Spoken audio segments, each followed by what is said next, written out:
নমস্কার। তাপসের কথকতায় সকলকে স্বাগত। আগস্ট মাস স্বাধীনতার মাস। এই উপলক্ষে পাঠ করব অগ্নিযুগের বিপ্লবী উপেন্দ্রনাথ বন্দ্যোপাধ্যায়ের লেখা বই নির্বাসিতের আত্মকথা। ১৯০৮ সালের আলিপুর বোমার মামলার সূত্রে যুগান্তর দলের অনেকেরই আন্দামানের ভয়ঙ্কর সেলুলার জেলে কারাবাস হয়। উপেন্দ্রনাথ তাঁদেরই একজন। তাঁদের কারাবাসের আনুপূর্বিক কাহিনী ও ইতিহাস বিধৃত হয়েছে এই গ্রন্থে। রবীন্দ্রনাথ থেকে সৈয়দ মুজতবা আলী পর্যন্ত অনেকেই প্রশংসা করেছেন এই বইয়ের। ১২টি পরিচ্ছেদে সমাপ্ত হয়েছে এই বই। তাপসের কথকতার গত পর্বে শুনেছেন নির্বাসিতের আত্মকথার চতুর্থ পরিচ্ছেদ। এখন শুনবেন পঞ্চম পরিচ্ছেদ।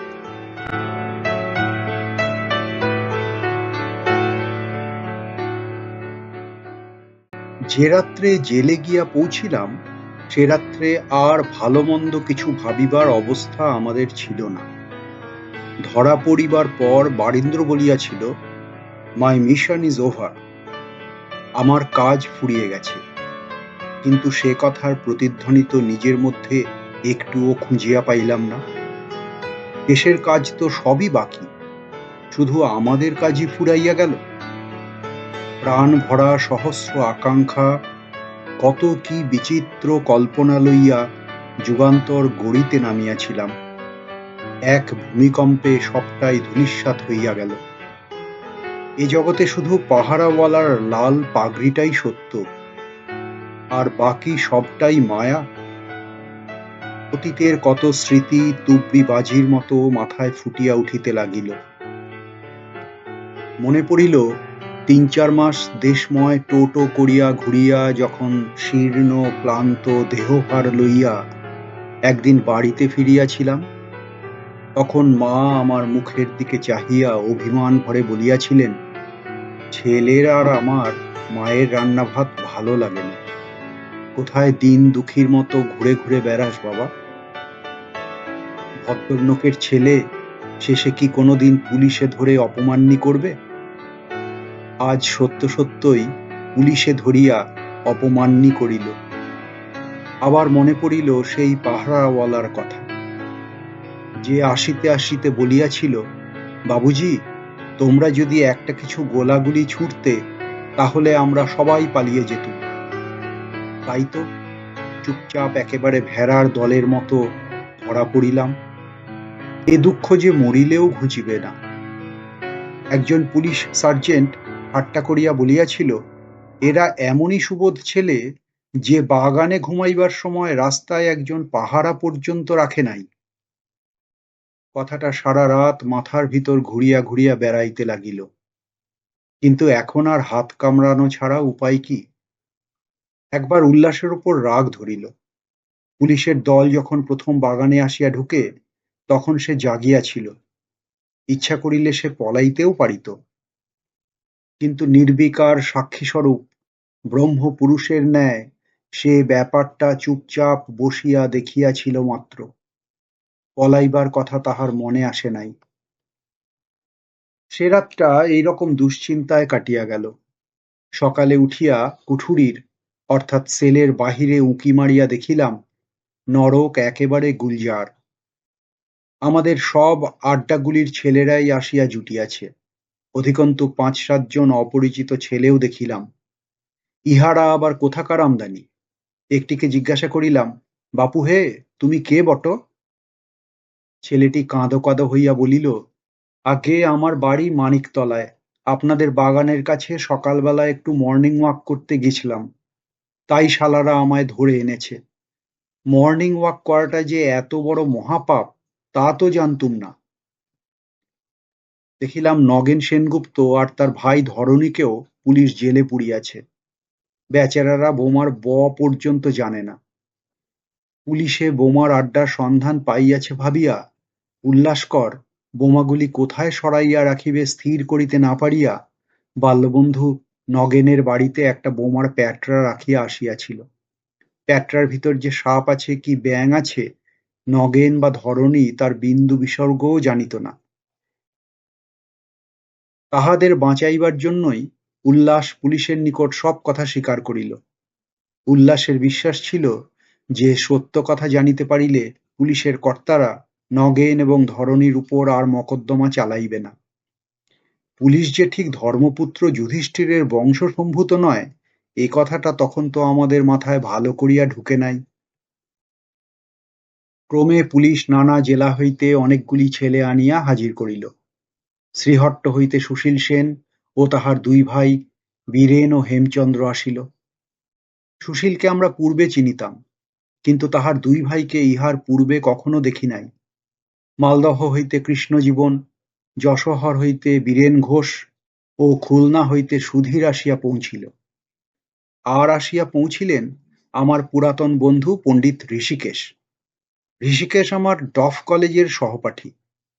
কলেজ হইতে মা ইংরেজি সরস্বতীকে বয়কট করিয়া আমি যখন সাধুগিরি করিতে বাহির হই, তখন পণ্ডিত ঋষিকেশ ভাবাধিক্যবশত নিমতলার ঘাটের গঙ্গা জল স্পর্শ করিয়া প্রতিজ্ঞা করিয়াছিল যে সমস্ত সৎকর্মে সে আমার সহগামী হইবে।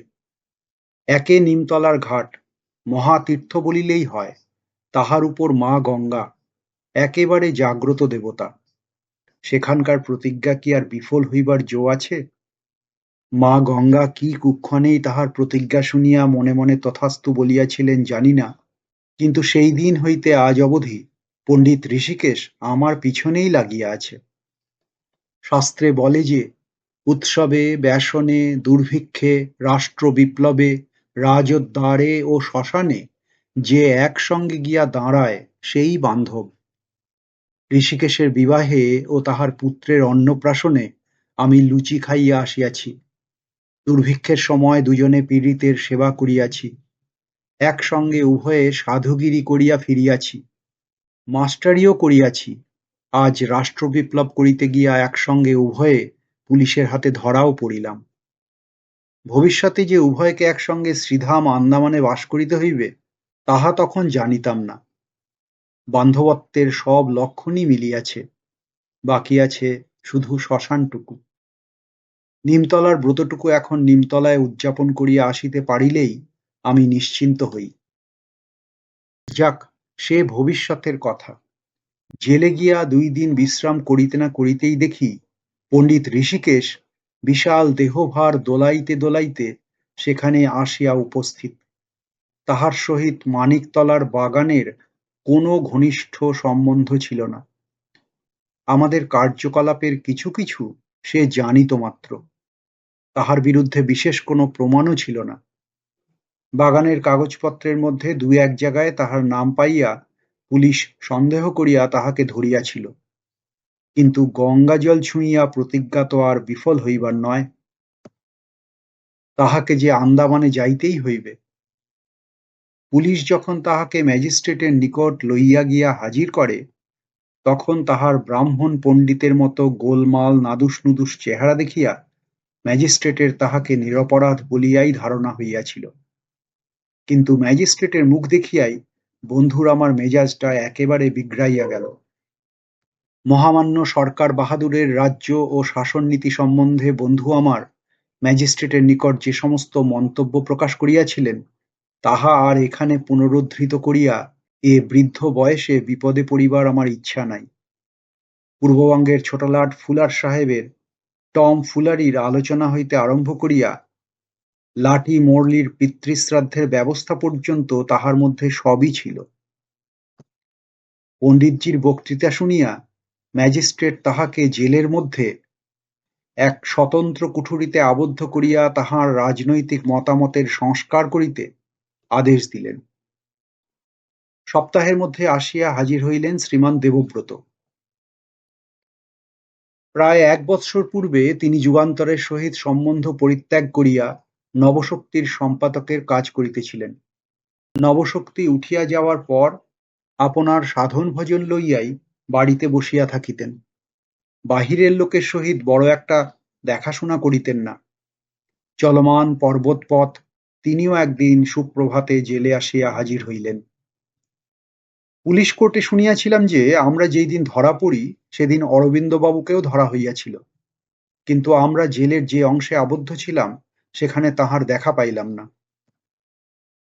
শুনিলাম তাহাকে অন্যত্র আবদ্ধ করিয়া রাখা হইয়াছে।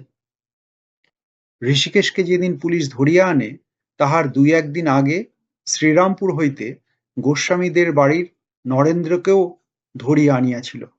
সে আমাদের সহিত এক জায়গায় আবদ্ধ ছিল। আমাদের বাগানে একখানা নোটবুকে একটা নাম লেখা ছিল, চারুচন্দ্র রায়চৌধুরী। খুলনার ইন্দুভূষণকে আমরা চারু বলিয়া ডাকিতাম। পুলিশ তাহা না জানিয়া চারুচন্দ্র রায়চৌধুরীকে খুঁজিয়া বেড়াইতে লাগিল। শেষে স্থির করিল যে চন্দননগরের ডুপ্লে কলেজের অধ্যাপক শ্রীযুক্ত চারুচন্দ্র রায়ই ওই চারুচন্দ্র রায়চৌধুরী। চারুবাবুর বোধহয় অপরাধ যে কানাইলাল দত্ত ও আমি উভয়ই তাহার ছাত্র ও উভয়ের বাড়ি চন্দননগর। যাহার ছাত্রেরা এমন রাজদ্রোহী, তিনি রায়ই হন আর রায়চৌধুরী হন, তাহাতে কি আসিয়া যায়? তাহাকে তো ধরিতেই হইবে। যাক সে কথা। অল্পদিনের মধ্যেই এক এক করিয়া পুলিশ প্রায় ৩০-৩৫ জন লোককে হাজতে টানিয়া আনিল। ৩-৪টা কুঠুরিতে ৩-৩ জন করিয়া রাখিল। বাকি সকলের জন্য পৃথক পৃথক কুঠুরির ব্যবস্থা হইল। ধরা পড়ার উত্তেজনা সামলাইতেই প্রায় সপ্তাহ কাটিয়া গেল। প্রকৃতিস্থ হইয়া দেখিলাম, একটি প্রায় ৭ হাত লম্বা ৫ হাত চওড়া কুঠুরির মধ্যে আমরা ৩টি প্রাণী আবদ্ধ আছি। আমি ছাড়া ২টি ছেলেমানুষ। একটির বয়স বছর ২০, আর একটির বয়স ১৫। প্রথমটি নলিনীকান্ত গুপ্ত, প্রেসিডেন্সি কলেজের ৪র্থ বার্ষিক শ্রেণীর ছাত্র, নিতান্ত সাত্ত্বিক প্রকৃতির ভালো ছেলে। আর দ্বিতীয়টি শচীন্দ্রনাথ সেন, ন্যাশনাল কলেজের পলাতক ছাত্র, একেবারে শিশু বা বাচ্চা বলিলেই হয়। সেই কুঠুরির এক কোণে শৌচ প্রস্রাবের জন্য ২টি গামলা, ৩ জনকেই সেইখানে কাজ সারিতে হয়। সুতরাং একজনকে ওই অবশ্য কর্তব্য অশ্লীল কর্মটুকু করিতে গেলে আর ২ জনের চক্ষু মুদিয়া বসিয়া থাকা ভিন্ন উপায়ান্তর নাই। কুঠুরির সামনে একটি ছোট বারান্দা, সেইখানে হাত মুখ ধুইবার ও স্নানাহার করিবার ব্যবস্থা। বারান্দার সামনে সরু লম্বা উঠান, আর তাহার পরেই অভ্রভেদী প্রাচীর। প্রাচীরটা ছিল আমাদের চক্ষুশূল। সেটা যেন অহরহ চিৎকার করিয়া বলিত, তোমরা কয়েদি, তোমরা কয়েদি, আমার হাতে যখন পড়িয়াছ তখন আর তোমাদের নিস্তার নাই। প্রাচীরের উপর দিয়া খানিকটা আকাশ ও একটা অশ্বত্থ গাছের মাথা দেখিতে পাওয়া যাইত। জেলখানার কবিত্ব কেবল ওইটুকু লইয়াই, বাকি সবটাই একেবারে নিরেট গদ্য। আর সবচেয়ে কটমট গদ্য আহারের ব্যবস্থাটা। প্রথম দিন তাহা দেখিয়া হাসি পাইল, দ্বিতীয় দিন রাগ ধরিল, তৃতীয় দিন কান্না আসিল। সকালবেলা উঠিতে না উঠিতেই একটা প্রকাণ্ড কালো জোয়ান বালতি হইতে সাদা সাদা কি খানিকটা আমাদের লোহার থালের ওপর ঢালিয়া দিয়া গেল। শুনিলাম উহাই আমাদের বাল্যভোগ, এবং আলিপুরি ভাষায় উহার নাম লপসি। লপসি কি রে বাবা? শচীন দূর হইতে খানিকটা পরীক্ষা করিয়া বলিল, ওহো, এ যে ফ্যান মেশানো ভাত। পরদিন দেখিলাম ডালের সহিত মিশিয়া লপসি পীত বর্ণ ধারণ করিয়াছে। তৃতীয় দিন দেখিলাম উহা রক্তবর্ণ। শুনিলাম উহাতে গুড় দেওয়া হইয়াছে, এবং উহাই আমাদের প্রাতরাশের রাজকীয় সংস্করণ।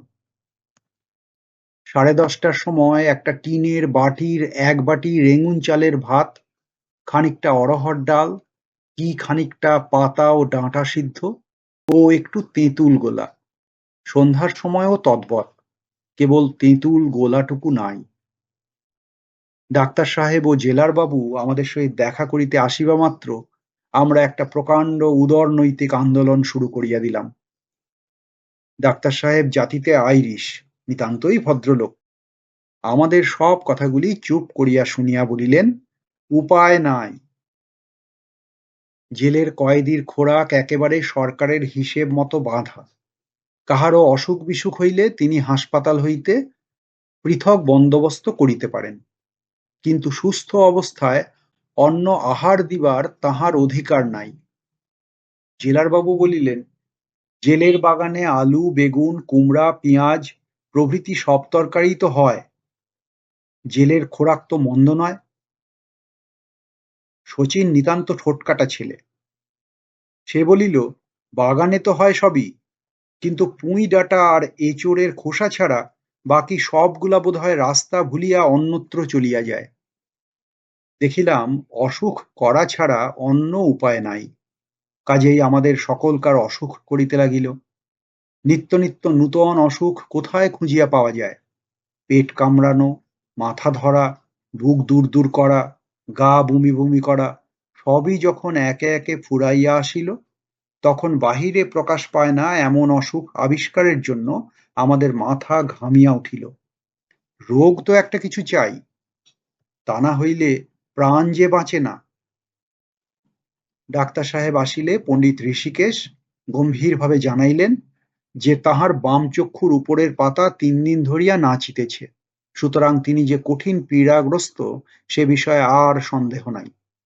তাহার মনে হইতেছে যে হাসপাতালের অন্ন ভিন্ন তাহার বাঁচিবার আর উপায় নাই। ডাক্তার বেচারা হাসিয়া তাহারই ব্যবস্থা করিয়া দিয়া গেলেন। হঠাৎ আমরা আরো একটা পথ আবিষ্কার করিয়া ফেলিলাম। সেটা এই যে পয়সা থাকিলে জেলখানার মধ্যে বসিয়া সবই পাওয়া যায়।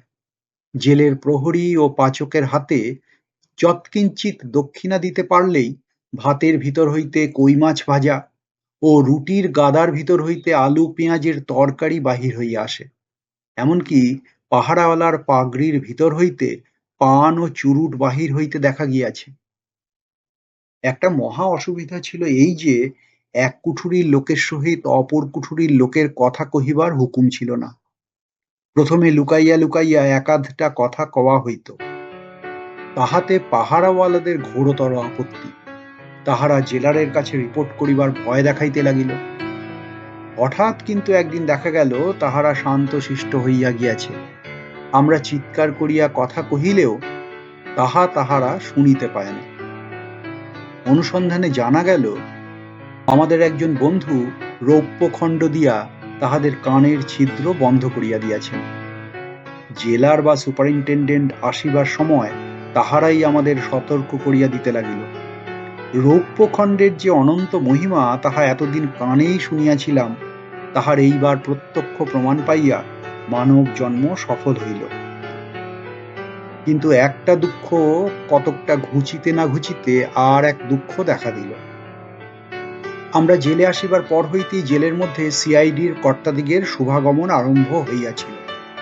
তাহাদের কথাবার্তা শুনিলে মনে হইত যেন আমাদের বীরত্বের গৌরবে তাহাদের বুক ফুলিয়া 10 হাত হইয়াছে। আমাদের সহিত সহানুভূতিতে প্রাণ যেন তাহাদের ফাটো ফাটো। কথাগুলি তাহাদের এমনই মোলায়েম, হাবভাব এমনই চিত্তবিমোহন যে দেখিলে শুনিলেই মনে হইত ইহারা আমাদের পূর্বজন্মের পরম আত্মীয়।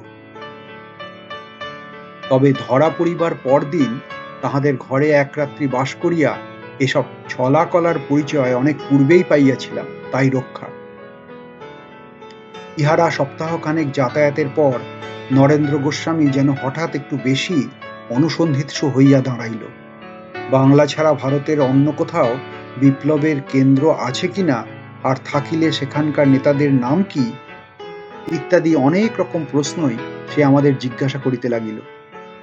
জেলের কর্তৃপক্ষের এক আধ জনের কথাবার্তায় বুঝিলাম একটা গোলমাল কোথাও লাগিয়াছে। ঋষিকেশ একদিন আসিয়া আমায় বলিল, গোটা 2-3 বেয়ারা রকমের মাদ্রাজি বা বর্গি টর্গির নাম বানিয়ে দিতে পারিস? কেন? নরেন বোধ হয় পুলিশকে খবর দিচ্ছে। গোটা কতক উদ্ভট রকমের নাম বানিয়ে দিতে পারলে শ্যাঙাত্রা দেশময় অশ্বডিম্ব খুঁজে খুঁজে বেড়াবে ক্ষণ। তাহাই হইল। মহারাষ্ট্রীয় কেন্দ্রের সভাপতি হইলেন শ্রীমান পুরুষোত্তম নাটেকার, গুজরাতের সভাপতি হইলেন কিষণজি ভাউজি বা এইরকম একজন কেহ। কিন্তু মাদ্রাজের ভার লইবেন কে? মাদ্রাজি নাম যে তৈরি করা শক্ত। খবরের কাগজে তখন চিদম্বরম পিলের নাম দেখা গিয়াছিল। ঋষিকেশ বলিল, যখন চিদম্বরম মাদ্রাজি নাম হইতে পারে তখন বিশ্বম্ভরম কি দোষ করিল? আর পিলের বদলে যকৃৎ বা অমনি একটা কিছু পুড়িয়া দিলেই চলিবে।